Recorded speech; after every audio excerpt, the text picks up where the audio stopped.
Sam Wittes and Bill O'Reilly in the Miller Time segment tonight. Let's get right to the sage of Southern California. Joins us now from Santa Barbara. You need a little water there, Miller? Sorry, Billy, I was parched. Yeah, Hey, I know. Before we get started, I didn't have audio, but congratulations on booking Andy Warhol before me. How'd that go? It wasn't an easy booking. You know, we had to excuse. Come on, Doug 'cause McIntyre's a good guy. You know Doug. He's been doing it. Was that Doug McIntyre? They thought it was Warhol or Kathleen Sebelius. I couldn't tell. All right, you watched the State of the Union last night, Miller? No, I wanted to watch actual lap dogs, so I flipped it over to the Westminster Kennel Show. And then just to vibe Obama, I went over and watched the documentary on the History Channel about Emperor Nero. So I think I got the gist of it. But anytime somebody says the word smart government and Biden's in a two-shot over their shoulder, that risks tearing a seam in the time-space continuum. So I can no longer watch.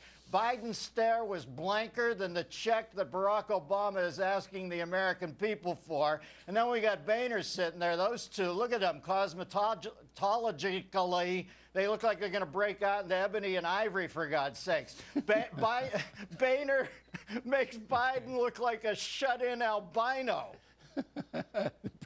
What color is the speaker's face? Do you know what color that is? I'm not sure. Billy, that's the color of Ernie Anastas's hair. Well, Ernie's a local newscaster in New York. I don't know if many people feel that way, but do you think it's a tanning salon? What is it? I don't know. Every time Boehner, every time that guy there talks about being intelligent, I think I got a guy smoking Lucky Nons in a thong on a tanning bed telling me to be reasonable. Come on, wake up. All right, you're not buying that the government isn't really spending our money, Miller. It's investing it. No, I got a feeling that Barack Obama, I know you think he's an honest man. I think he's a debonair grifter. I think as I read the clips last night, he served his purpose. You don't want to get too aggressive with the other side when you're talking about gun control. You don't want to turn it into a dust-up in and of itself.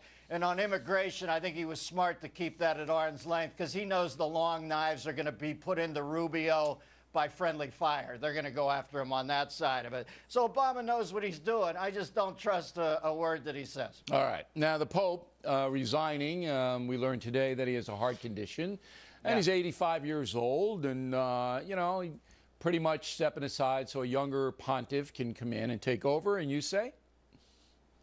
Well, I prefer him in the fence post hole digger hat rather than the yarmulke. But I will say this. I didn't know what to make of the new Pope at first. Usually you get a German guy, a balcony, and an adoring throng together. I'm not happy about it.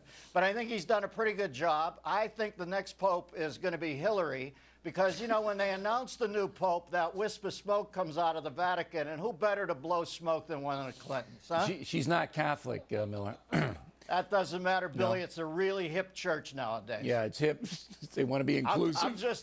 I'm just hoping the next Pope isn't Muslim. The world's gotten so politically correct. You see, I have to correct you in your theory. You see, Hillary can't be a priest. So you have to be a priest, then a bishop, then a cardinal, then a pope. She can't be any of those. And she's not Catholic. Billy, so she's not going to be in a run.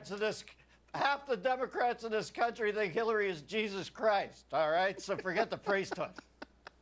So you think that Hillary is just going to kind of be a write-in ballot? Is that what you? Yeah. I think she could change water into whiny like that.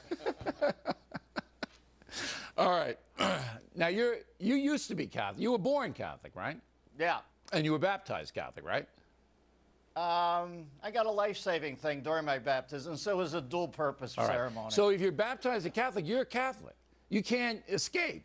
It's like being born Jewish, you're Jewish. I mean, you could not practice and you don't have to profess your faith, but that's it, Miller. It's on your resume. You can't get away. So are you invested in this at all? No. He seems like a nice guy, but listen, I remember when I was in second grade, the Catholics showed me a slideshow of hell and told me a story about a little girl wanting to get communion, and they told her she had to get her grown-up teeth, so she knocked her baby teeth out with a ball-peen hammer.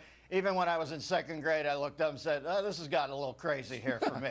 Yeah, I'm sure that you were a particular favorite of the nuns, as would I. Yeah, we were. Miller and I, they love us. And the D-Man Billy, and I. Why don't we didn't talk about North Korea. Next time, we're holding it back. We're holding North Korea back next Wednesday. All right.